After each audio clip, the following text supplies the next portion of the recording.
ஆபிராம் 99 வயதானபோது கர்த்தர் அவனுக்கு தோன்றி அமைதியான ஆனால் அதிகாரமுள்ள குரலில் பேசினார். நான் சர்வ வல்லமையுள்ள தேவன், நீ என் முன்னிலையில் நடந்து குற்றமில்லாதவனாக இரு. அப்போது கர்த்தர் ஆபிராமிடம் கூறினார், நான் உன்னுடன் உடன்படிக்கை செய்கிறேன். நீ அநேக ஜனங்களின் தந்தையாக இருப்பாய். இந்த வார்த்தைகளை கேட்டவுடன் ஆபிராம் தரையில் விழுந்தான். அப்பொழுது தேவன் சொன்னார், இன்று முதல் உன் பெயர் ஆபிராம் அல்ல, ஆபிரகாம், ஏனெனில் நான் உன்னை பல ஜாதிகளின் தந்தையாக்குகிறேன். தேவன் தொடர்ந்து சொன்னார், நான் உன்னை மிகுந்த அளவில் பெருக்குவேன். ராஜாக்கள் உன்னிடமிருந்து தோன்றுவார்கள். நான் உன்னுடனும் உன் பின் தலைமுறையுடனும் நிரந்தர உடன்படிக்கை செய்வேன்.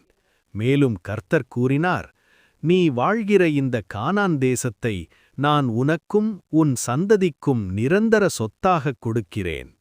பின்பு தேவன் உடன்படிக்கையின் அடையாளத்தை சொன்னார். உன் வீட்டில் பிறக்கும் எல்லா ஆண்களும் சுனத்தரிக்கப்பட்டிருக்க வேண்டும். இது நீயும் உன் சந்ததியும் என் உடன்படிக்கையில் இருப்பதற்கான அடையாளம்.